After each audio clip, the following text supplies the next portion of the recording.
LH 부채는 부채만 지금 170조 원이에요. 안녕하세요, 고종훈입니다. 오늘은 김윤덕 국토부 장관이 인터뷰한 내용이 기사에 나왔어요. 그래서 이 기사를 보고 현실 가능한 이야기들이 몇 가지가 있는지, 그리고 과거에는 좀 어떤 사항들이 발생을 했는지, 제 개인적인 생각들 그리고 비판적인 이야기들도 좀 영상에 담아보려고 합니다. 첫 번째 이야기하는 게, 시장 상황에 영향을 덜 받는 LH가 안정적으로 빠르게 주택 공급을 하겠다라는 인터뷰 내용을 실었어요.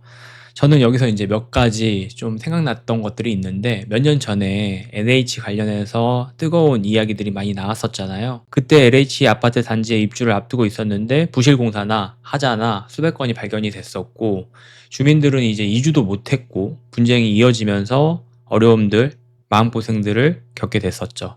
그때 이제 저도 임장을 좀 가서 그 상황에 있던 분들이랑 이야기를 좀 했었는데, 이럴 거면 내가 왜 LH를 했냐, 공공기관이니까 믿었는데 이럴 줄 알았으면 민간 브랜드로 갔지, 막 그렇게 얘기했던 것들이 전 아직도 생생히 기억이 납니다. 마음고생을 정말 많이 하셨던 분인데, LH 부채는 부채만 지금 170조 원이에요. 이런 상황에서 빠르게 공급을 하겠다, 빠르게 더 만들어내겠다 라는 말이 과연 현실 가능하다라는 것들은 한번 생각을 해봐야 된다고 생각을 해요.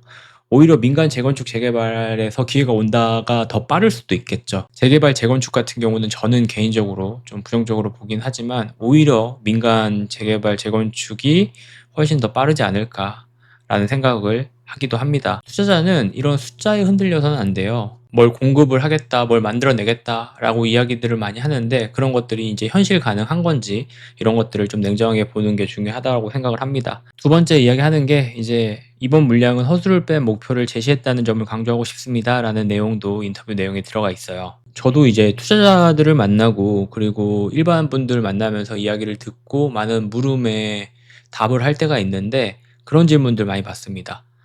앞으로 이제 정부 관련해서 몇십만 가구가 공급을 한다는데, 그럼 이제 집값 떨어지는 건가요? 이제 집값이 좀 잡히나요? 이런 질문들을 많이 묻는데, 그 집 내년에 입주하는 건가요? 아니잖아요. 5년 후에 들어서나요? 그런 것도 아닌데, 사람들은 막 겁을 내요.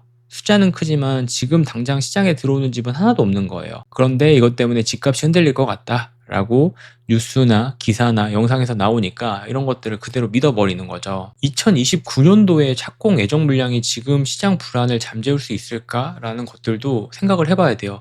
2029년이면 4년입니다. 당연히 저는 못한다고 생각을 하고 있고, 단기적으로 공급 공백이 이어지고 그 사이에 수도권, 서울 핵심 입지는 더 버틸 거예요. 물론 뭐 부동산에서 많은 사람들이 얘기하는 수요와 공급은 중요하지만, 그 공급이 언제 들어오는지도 좀 면밀하게 체크를 해봐야 된다고 생각을 합니다. 아파트가 들어간다라고 하면 그래도 4년, 5년 그 이상 걸릴 수도 있고, 그리고 요즘 같은 경우는 공사비도 굉장히 많이 비싼 상황에서 예정이 됐다고 해도 이걸 실제 공사까지 들어가기에는 상당히 어려운 난관들이 있을 거예요. 그런 상황에서 공급이 된다, 집값이 안정화된다 라고 이야기하는 것들을 곧이곧대로 믿어야 되나 라는 것들도 한번 냉정하게 고민을 해보셔야 될 것 같아요. 그리고 또 한 말이, 중공업 지역의 조례 상한을 초과하는 주택단지 용적률을 인정을 해서 건물 높이 제한 완화 등도 포함을 시켰다라는 이야기도 했습니다. 이거 같은 경우는 투자자로서 좀 고민을 해봐야 된다고 생각을 하는 게, 규제가 완화가 되면 이제 많은 사람들이 용적률 관련해서 고민들을 많이 한다는 거예요. 그리고 용적률이 안 나와서 답답함을 느끼시는 분들도 많고, 재건축이 언제 될까 이런 고민들을 많이 하시는 분들이 있는데,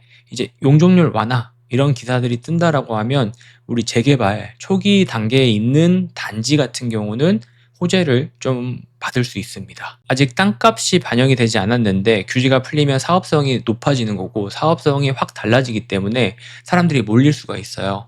그래서 내가 지금 투자를 하겠다라고 한다라고 하면 이제 투자 초기 단지를 좀 선점을 하는 게 핵심인데, 또 이런 것들은 이미 기사나 영상에서 많이들 이야기를 했기 때문에 선점하는 것 자체도 쉽지가 않고, 또 대출 이런 곳들은 이미 가격이 많이 올라가져 있기 때문에 내가 좀 여유가 있다라고 하면 이런 곳들을 선점을 해서 기다리는 것도 하나의 방법이 될 수는 있지만, 현실적으로 가격이 많이 올라갔고 대출도 해주지 않는 상황에서 이런 곳을 선점하는 게 과연 얼마나 효율적인가라는 것들도 좀 생각을 해봐야 되겠죠. 자, 그리고 토지거래구역 관련해서도 이야기를 하셨는데, 강남, 서초, 송파, 용산에 대해서도 구역 재지정이 바람직하다는 입장을 서울시에 전달했습니다 라는 이야기 하셨습니다. 요거는 이제 경매 입장에서 한번 생각을 해볼 수 있을 것 같아요. 저는 이제 많은 분들이 얘기했다시피 토지거래구역이 많이 늘어날 것 같고 규제 지역이 많이 늘어날 것 같아요.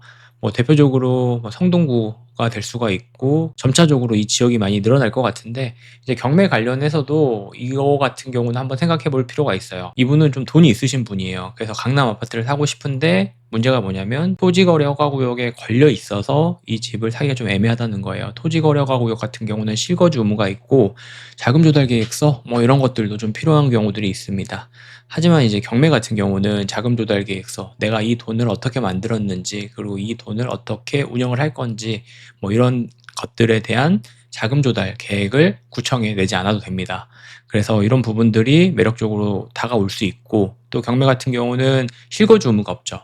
바로 내가 이 경매 물건을 낙찰을 받는다라고 하면 전세입자를 구해서 전세를 끼고 산다라는 것들도 가능하기 때문에 내가 어느 정도 현금이 있다라고 하면 토지거래허가구역 규제지역 서울에 있는 지역에 물건을 낙찰을 받는다면 이 감정가보다 지금 훨씬 더 싸게 낙찰을 받을 수 있는 상황이기 때문에 굉장히 좋은 하나의 조건이 될 수가 있겠죠. 그리고 전세 갭 투자 규제 관련해서도 이야기하셨는데 전세 제도와 대출 보증 유동성 확대 수단으로 남용되지 않기를 관리하겠습니다. 라고 얘기했습니다. 전세로 갭 투자하던 시절에는 이런 말이 있었어요. 세입자가 집을 사주는 거다. 야, 전세 끼고 집을 사는 거지. 세입자가 이 집 사주는 거고 우리는 그 책임만 가지고 있으면 된다라는 얘기 있었는데 이제는 이제 그 길을 아예 정부가 막아버리겠다는 거예요. 결국 남은 건 이제 월세 시장이 될 것 같은데 실제로 현장에서 만나는 집주인들도 이제는 전세 안 받고 월세로 돌리겠다라는 이야기들 많이 하세요. 왜냐면 월세 같은 경우가 가격이 많이 올라갔고 전세를 지금 못 주게 많이들 막아놨잖아요. 전세자금 대출도 많이 막아놨고 항상 얘기하는 거는 규제나 정책 같은 경우는 가지고 있는 사람들은 힘들게 하는 겁니다. 하지만 사려고 하는 사람들은 지금 이 규제를 이용해서 경매로 접근을 할 수가 있어요. 그래서 월세를 받는다라는 거는 대출이 돼야 되기 때문에 지방 아파트나 지방에 입지가 좋은 곳들을 위주로 해서 월세 수익을 올리는 것도 저는 좀 매력적이라고 생각을 합니다. 그리고 이제 지방 미분양 관련해서도 말을 좀 하셨는데 LH가 직접 매입을 하겠다. 이제 미분양 해소뿐만 아니라 수요 보완을 위한 방안도 고려를 하고 있다라고 얘기하셨는데 저는 이제 지방 임장 다니면 이런 집들 많이 봐요. 멋지게 이제 새로 만들어진 아파트들인데 밤에 가보면 불이 다 거의 꺼져 있어요. 입주율이 낮은 거죠. 미분양이 된 거고 결국 이제 산업 일자리가 없고 인구가 빠지는 지역 같은 경우는 아무리 새 아파트, 새 건물을 만들어도 채워지지가 않는 거예요. 지방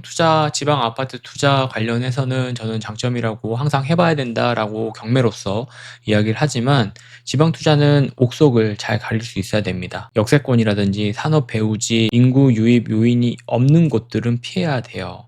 반대로 지방 핵심 도시는 지금 저점 기회일 수 있다라고 저는 매번 얘기하죠. 그래서 오늘은 국토부 장관님이 인터뷰하신 내용 보고 간단하게 얘기해봤는데 정부는 135만 가구 공급이라는 숫자를 내세우지만 그 대부분은 먼 미래의 얘기예요. LH 중심 공급은 불안하고 재개발 완화는 지자체 협력이 필요합니다. 상황이 너무 좋지 않는데 투자자는 이 대책을 저는 그대로 믿어서는 안 된다고 생각을 해요. 그래서 이야기들을 좀 정리해보면 재개발 초기 단지는 기회를 맞을 수 있다. 전세 규제는 월세 시장을 키울 거다. 지방은 옥석 가리기가 절대적이다.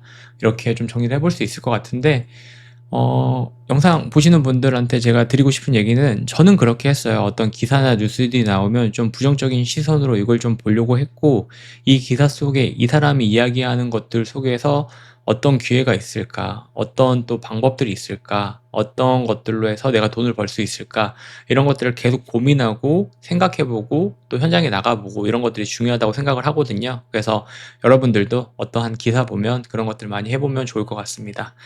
정부에서 이제 계속 집 사지 말라고 하는 거죠. 집 사지 말라고 하고 전세 살고 월세 살고 이러면서 뭐 주식이나 이런 것들로 해서 재테크를 해라 라는 뉘앙스를 많이 이야기하고 있는데 부동산 투자하고 있는 저로서 이런 기사들이 나오면 또 어떻게 저는 생각을 하고 있고 사람들은 또 어떻게 이 기사를 받아들이는지 내용도 좀 정리해서 꾸준하게 올려보도록 하겠습니다.